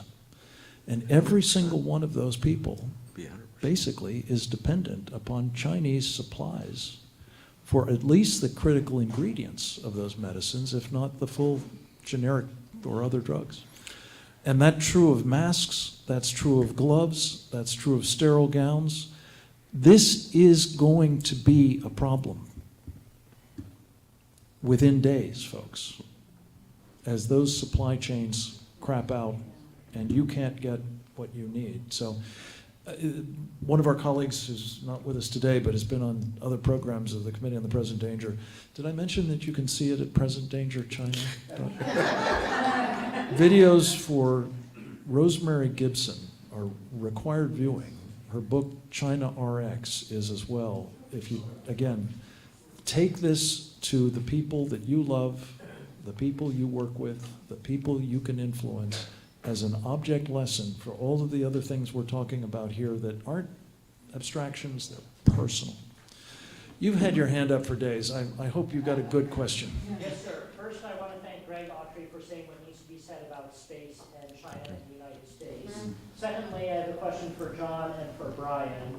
At different points, you said China's on the ascendancy, China has a lot of capital reserves, and then you guys also said that China is hunting for more loans, hunting for more U.S. capital. So are they financially on the rocks, or are they financially doing well? Yeah, I don't think I said You might they have a repeat lot the of question. reserve. I just realized that we haven't done that for the audience on the tapes. Well, essentially the base of your initial question is about, I would say, liquidity. And I would say, no, all the indicators are they're actually out of liquidity. They're desperate right now when they're calling loans home internally because they finance debt with debt internally to create economic growth. They're out of liquidity. What me and my career as a national security practitioner, they're falling into the same trap the Soviet Union did. Do I feed my people, or do I use my remaining liquidity for foreign adventurism? That's essentially what the PRC is doing right now. So that's one of the reasons they're going after the TSP, the California retirement system. They're desperate for liquidity. How can foreign reserves be counted as a lack of capital, as a lack of liquidity? They're Good. not, Excellent, they're not hold on. using- Excellent point. You're absolutely right. The point is, even if they are in a liquidity crisis, they want to keep that money. They don't want to spend that money, right? They want to hold that in reserve. They want to intertwine our economy and their economy. Even if they had 10 trillion in reserves, they want to borrow money here so that American economic elites have that globalist engagement, intertwining of our economies, that if you ever try to break them apart, they will argue, will hurt the American economy. Getting us intertwined with them is the chief goal. Because then everyone says, well, look, gosh, people like Frank Gaffney and Greg Autry and others, they don't want us doing business in China, but boy, if we have to sell now, Americans' portfolios are going to take a big hit, right? And so anything that gets us intertwined is good for China. They want to own that market. They want us intimate with what they do. Yeah, think of it as recruiting the China lobby to hundreds of millions of American investors. Is any president going to go to war with China when it would mean an immediate portfolio hit for 30% of all retirees? No. It would tank your own economy. Go Yeah, ahead. I would also add in that those reserves can't be liquidated as easily as you might imagine. If they dump those dollars or those bonds out onto the market, they undermine the whole value of that because the prices are set at the margin, and you can only sell a few at a time. And the other thing that people have been mistaken with is to think that the Chinese economy is dynamic and efficient.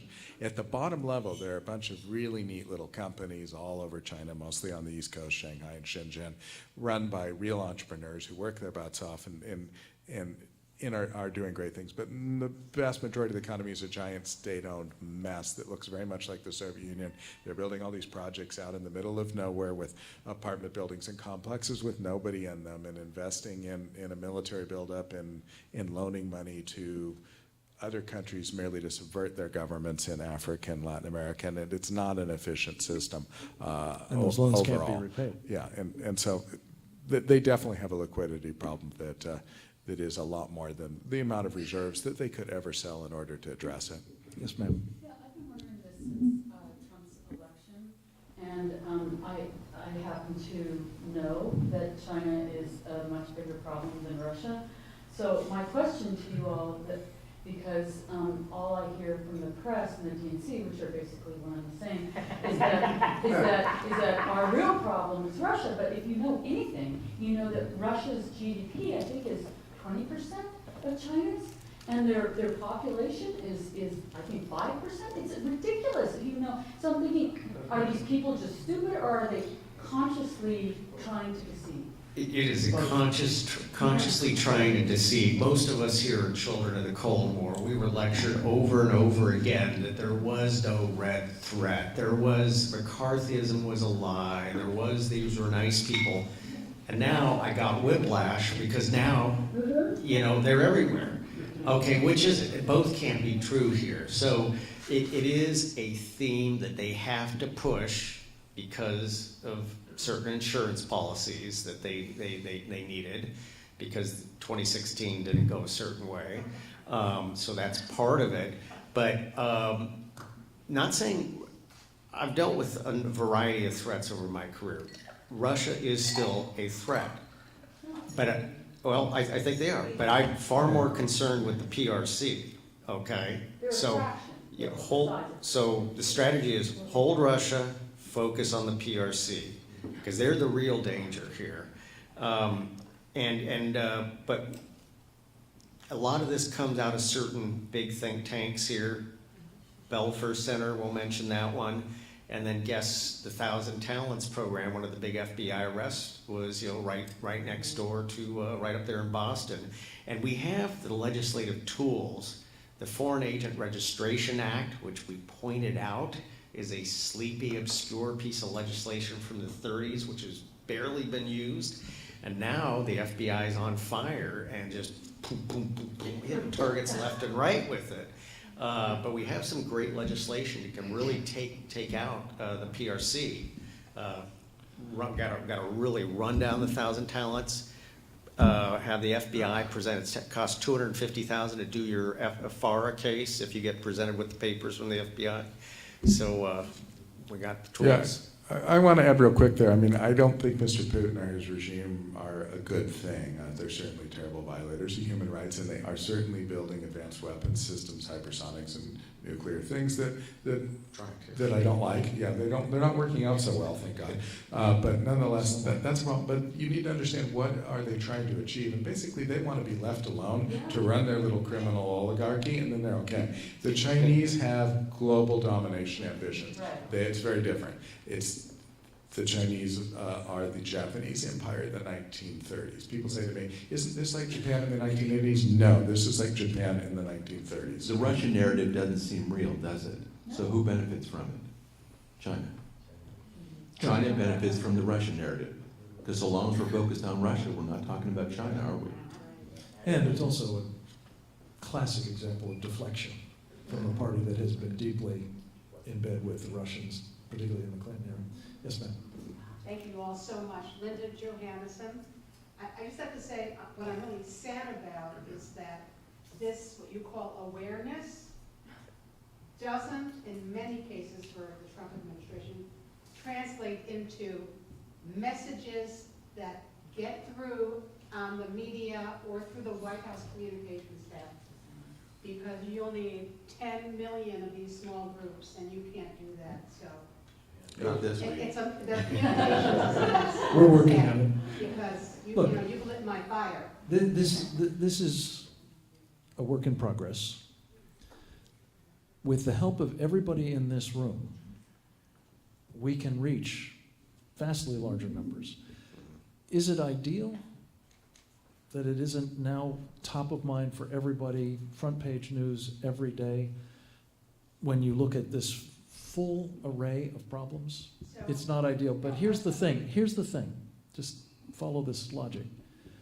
What is top of the fold in every paper in the country, every day now, is China unleashing on the world a coronavirus. And I'm just telling you, you don't even have to go to the proposition that they probably engineered it and it got away from them and it afflicted their own people as part of a biological weapons program. I can't prove that. I'm suspicious of it. But whether that is in fact the provenance or not, it's changed this debate. And that's a difference that we need to capitalize on.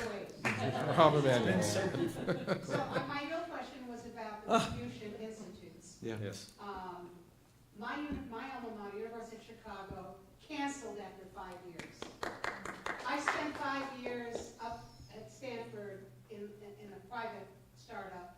Stanford continues to have this huge program that they ask people to, they fundraise for it. Who do you know, is there anyone in charge of looking into, these Confucius Institutes, there are about 100 in the United States in universities that claim to be there to teach Chinese. But they have bullied their way into deciding who gets hired, what faculty gets hired, what the curriculum is, and because there's a little Who speaks on campus? all of it. So who can I contact? Are there any intelligence dollars going to uncover?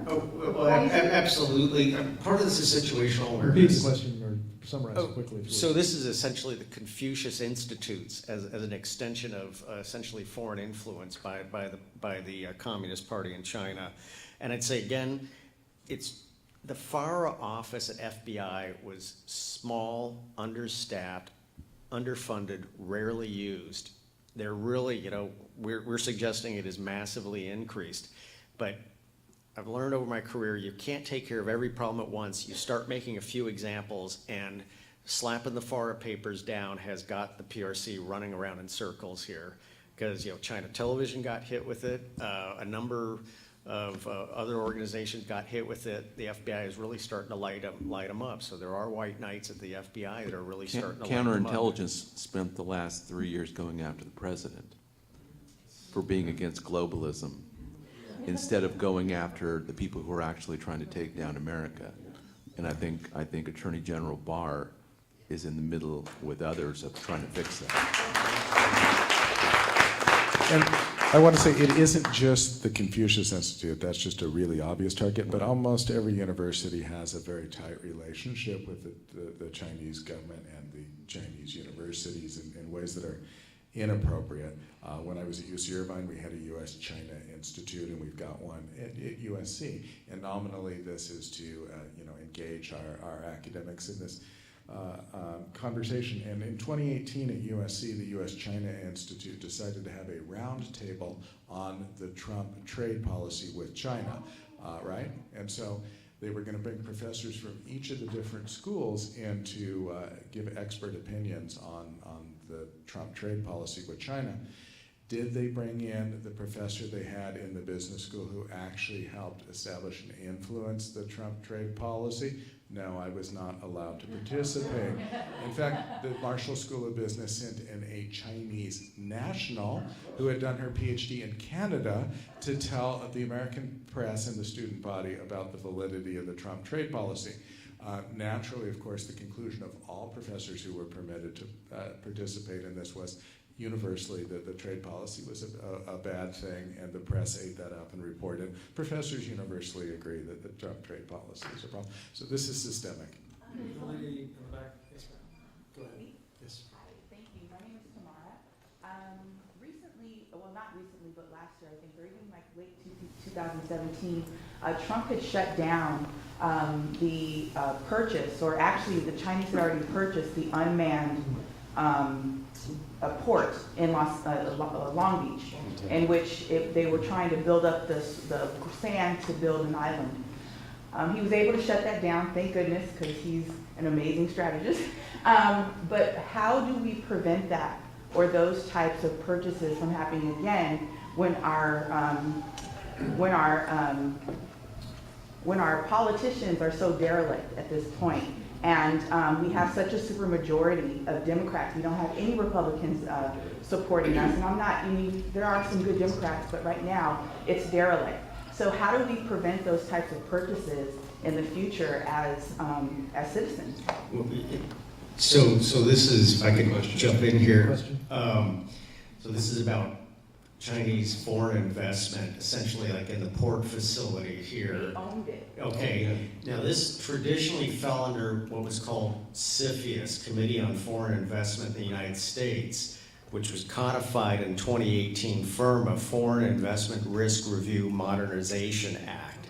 Okay, so this is an important piece of legislation that has rolled up supply chain, CFIUS, several things together.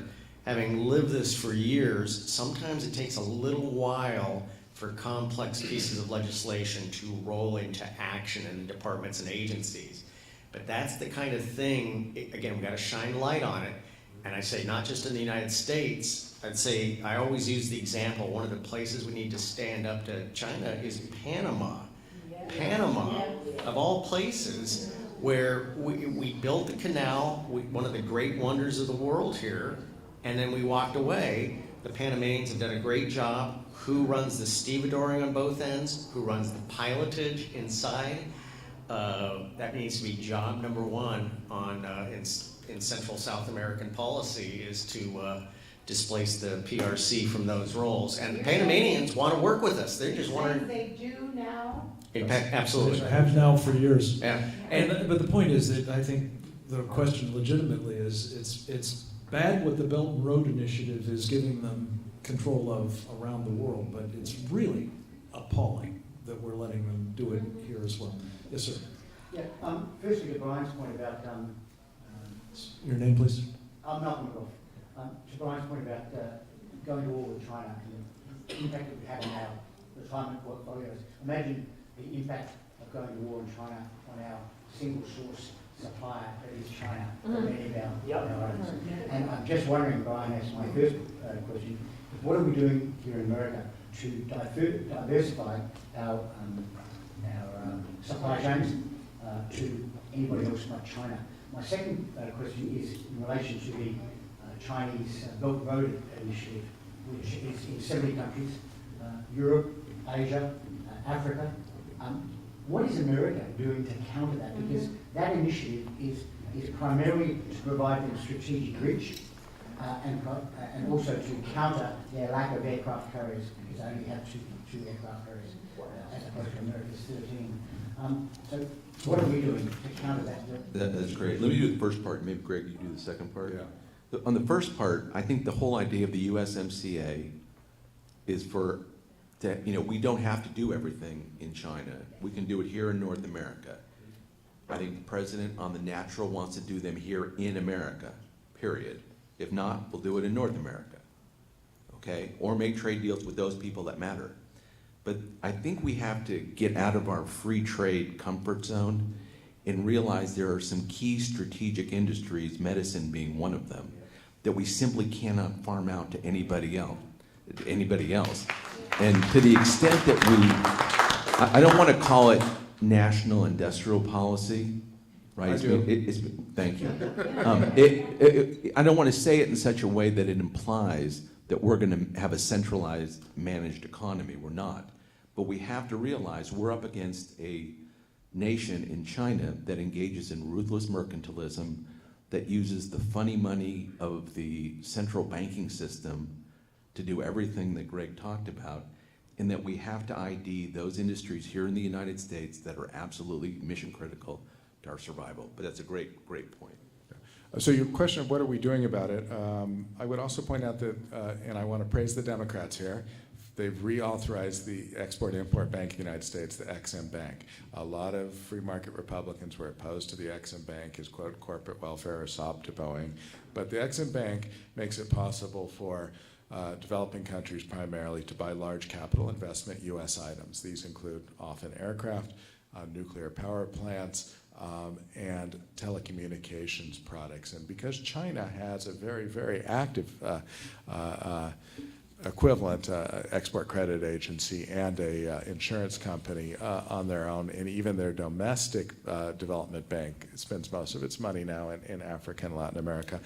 They have spent $145 billion last year subsidizing the purchase of Chinese products in the third world, and we had nothing. The last time we participated in this market was 2014 when the Congress deauthorized the Ex-Im Bank, and we spent $40 billion that year.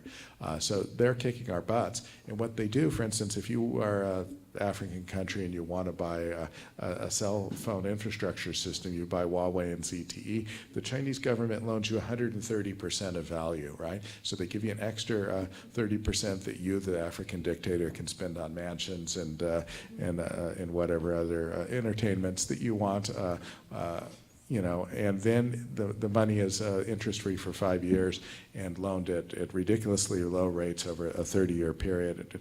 And we've really got to do everything we can to compete with that. But the president stepped up and signed the reauthorization for Ex-Im Bank, and Kimberly Reed, who's the new president there, is great, and I'm excited by the whole team. I had the opportunity to meet with them in DC a couple of weeks ago for several hours at night on a one-on-one, and they're doing a great job. I'm excited with them taking that on. Congress even mandated in Section 402 of the reauthorization, the Ex-Im Bank has to spend at least 20% of its funding directly taking deals away from China. So I was happy to see that.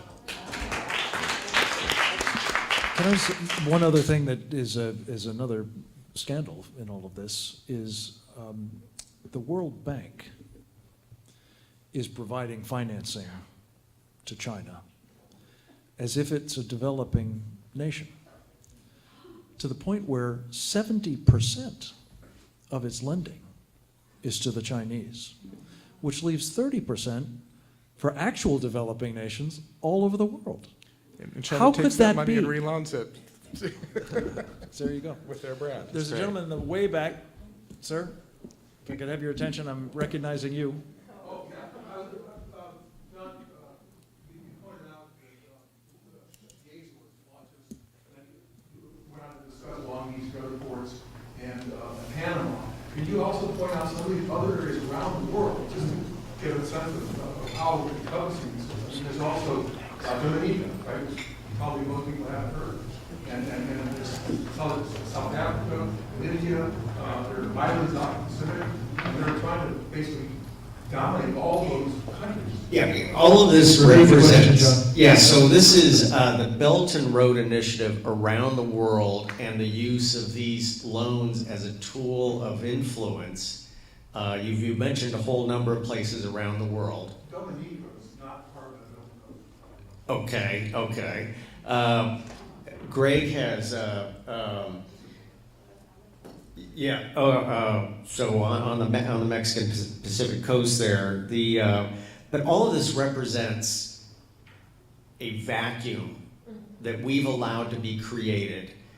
And where did they learn how to do and exercise and project influence? They learned it from us. And we've lost this art of statecraft where we use all instruments of national power to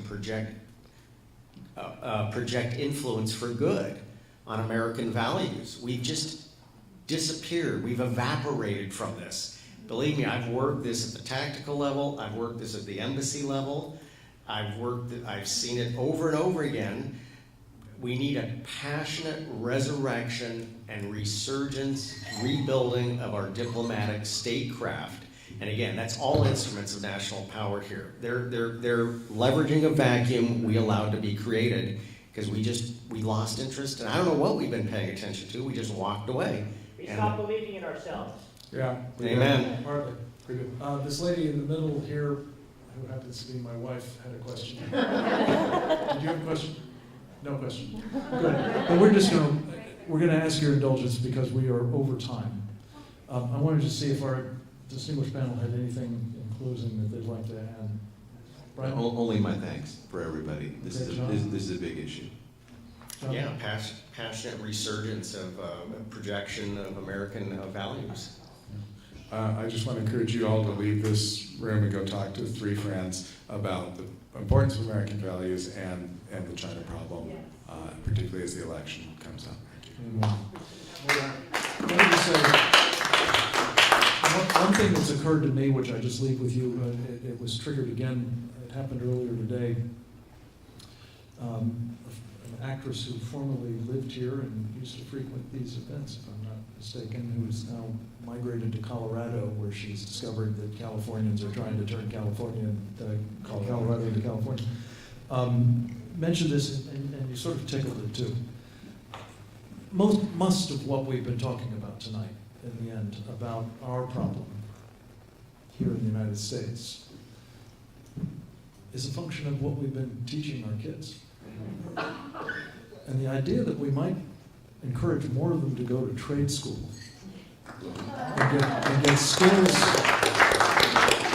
get skills that actually are probably going to be more remunerative, and not saddle them with terrible debt.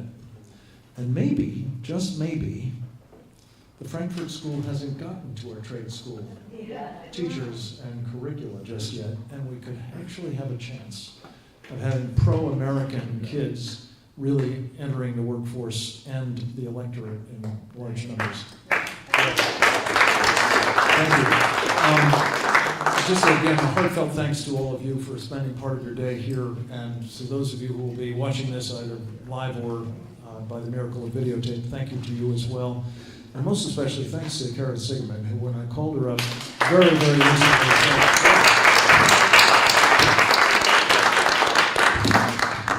I could only have done it with the support of the American Freedom Alliance community. I mean, really, right? I mean, imagine a phone call from Frank Gaffney, can you do this?